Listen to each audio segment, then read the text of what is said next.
duros golpes, logrando liquidar a varios de sus miembros e incautar gran cantidad de armas, incluyendo cohetes térmicos antitanques. He de señalar que entre los terroristas muertos se encontraba el cabecilla del ala militar del batallón de los mártires de Isra y el comandante del grupo Mujahideen de Dara, así como el comandante del batallón llamado Farouk. Una fuente militar en Dara afirmó que los grupos terroristas entierran a sus muertos en fosas comunes a las afueras de la zona de Layat, sobre todo los extranjeros. Por último, la fuente calificó de falsa la información transmitida por algunos canales en la que se afirma que terroristas controlan algunos batallones en dicha región. En Homs, igualmente, terroristas atacaron una planta de recolección de gas perteneciente a la compañía Hayan de petróleo, localizada al noreste de Palmira, logrando robar 11 barriles de aceite de automóvil, un ordenador, una pantalla de plasma, un barril de gasoil y un compresor de aire. Asimismo, terroristas saquearon el complejo educativo situado en el área de Sugna, en el campo de Homs, y destrozaron los muebles en su interior. Destacamentos de nuestras Fuerzas Armadas realizaron operaciones de persecución contra grupos terroristas armados en las fincas de la zona de Al-Sain, ubicada en el campo de Homs, infligiendo cuantiosas bajas entre sus filas. Según una fuente de la provincia, las Fuerzas Armadas confiscaron armas y destruyeron varios escondites en dicha zona, así como eliminaron a varios terroristas que se encontraban en su interior.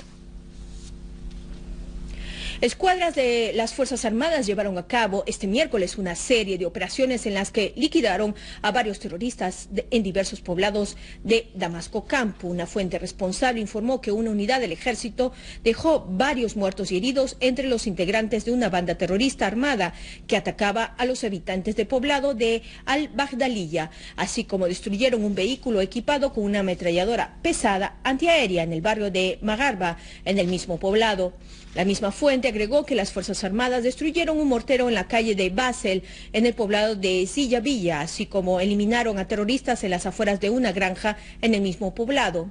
Mientras en el poblado de Huyeira, una unidad del ejército destruyó un escondite de un grupo terrorista, logrando liquidar a sus miembros y destruir sus pertrechos bélicos. Igualmente, otra escuadra del ejército chocó contra una banda terrorista en el poblado de Akraba, dejando numerosos muertos y heridos entre las filas terroristas. El Comité Popular del Campo de Refugiados de Yarmouk pidió a las facciones palestinas a movilizarse de manera seria y rápida a fin de salvar al campamento de las manos del terrorismo de los grupos armados. El comité, a través de un comunicado, calificó de crimen político y humano el desplazamiento de los palestinos del campamento de refugiados de Yarmouk y de conspiración contra el derecho al retorno, afirmando que las facciones palestinas, así como todas las instituciones de la sociedad civil y organismos islámicos, deben asumir la responsabilidad al respecto. El comité hizo hincapié en que el campamento y sus habitantes tienen como objetivo principal regresar a Palestina y luchar por la libertad, subrayando que el campamento nunca será una incubadora para aquellos que abusen de la libertad, comprometiéndose a sí mismo a hacer frente a todos aquellos que intenten sembrar la discordia entre los pueblos palestino y sirio.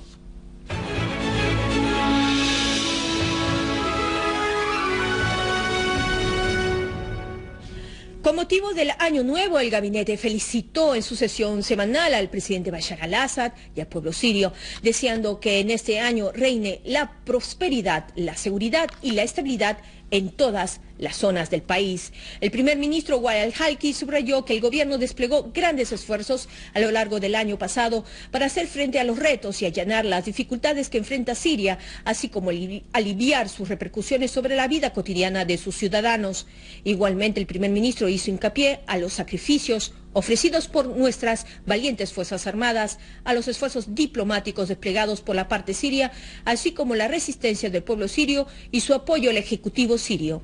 En ese sentido, al-Halki afirmó que estamos marchando en buena dirección en cuanto a encontrar una solución a la crisis actual, agregando que estamos abiertos ante toda iniciativa destinada a solucionarla mediante el diálogo y las vías pacíficas. Igualmente afirmó que la economía nacional continúa estable y dirigió un llamamiento a los ministros para redoblar esfuerzos e intensificar los contactos con los ciudadanos para estar al tanto y satisfacer sus necesidades básicas. En la sesión, el canciller Premier Walid al-Mualem hizo un panorama sobre el desarrollo de la situación y los últimos acontecimientos políticos. Seguidamente, el gabinete aprobó el proyecto de ley para la creación del Centro de Bienestar Social, así como debatió el proyecto de ley relativo a la creación de la Administración General de Expertos ante el Ministerio de Justicia. De igual manera, el gobierno aprobó los proyectos de ley que disponen la adopción del sistema de trabajo de los asalariados y el sistema de contratos en la compañía siria de telecomunicaciones.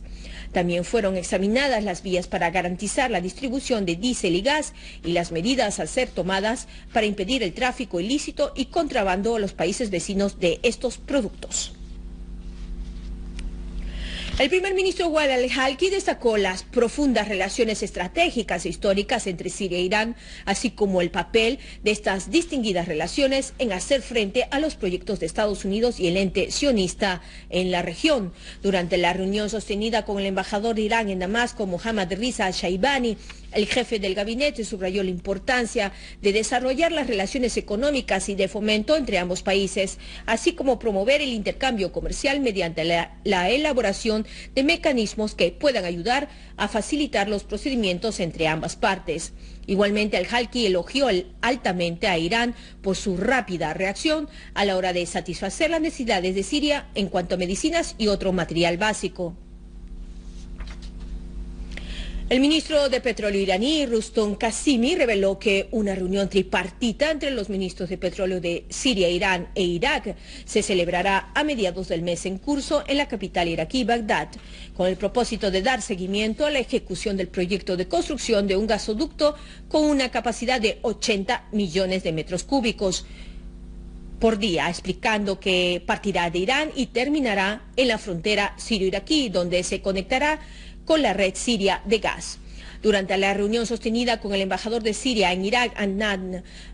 Mahmoud, el titular iraní, añadió que las compañías estatales de los tres países se encargarán de la ejecución de este proyecto. Qasimi afirmó que su país no escatimará esfuerzos a fin de ayudar a Siria y garantizar el material necesario para hacer frente a la guerra librada en su contra por parte de Estados Unidos, los países occidentales y ciertos estados regionales, encaminada a debilitar su posición en apoyo a los movimientos de resistencia y también la independencia de su decisión. Igualmente, Qasimi manifestó que Irán está convencida de que los enemigos de Siria en la región y en el mundo no lograrán sus objetivos apoyando al terrorismo y presionando al pueblo sirio al privarle de sus necesidades vitales y básicas.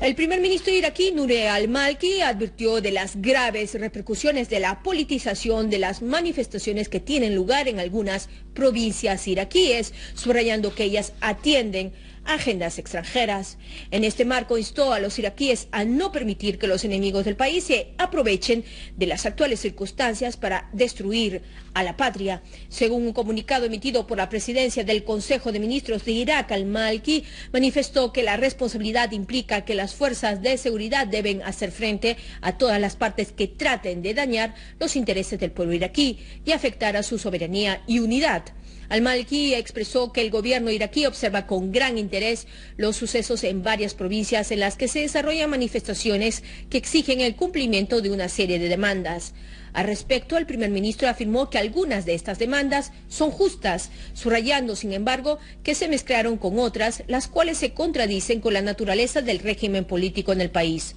Asimismo, agregó que se debe recurrir a la Constitución y a la ley y no dar oportunidad a los enemigos del proceso político, particularmente los grupos armados y grupos terroristas, quienes aspiran a crear el caos y poner en peligro la unidad nacional y la paz civil, a fin de llevar al país a una lucha sectaria.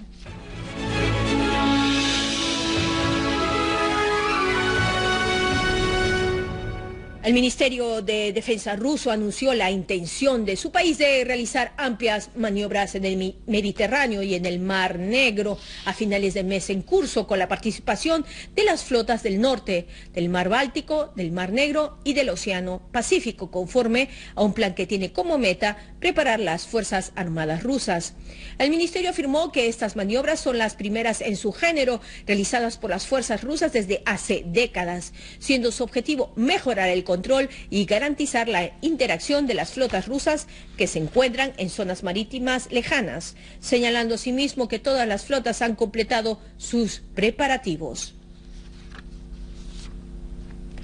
Las fuerzas iraníes concluyeron sus maniobras marítimas que duraron 6 días, llevando a cabo operaciones tácticas colectivas y conjuntas. En las maniobras participaron aviones, fragatas, submarinos y sofisticados misiles de fabricación iraní. El almirante Amir Eskari manifestó que las maniobras lograron un gran éxito en el uso de numerosos instrumentos, entre ellos mecanismos de guerra electrónica, los cuales lograron causar grandes daños en los sistemas electrónicos del presunto enemigo. Por otro lado, Irán hizo público un helicóptero sofisticado fabricado en los hangares de la empresa de industria aérea del Ministerio de Defensa. Ahora demos paso a nuestros principales titulares. Unidades de nuestro valiente ejército liquidan numerosos terroristas, entre los más peligrosos, y destruye sus escondites en varias regiones de Siria. Irán concluye con éxito las maniobras navales en el estrecho de Hormuz y el Golfo de Omán.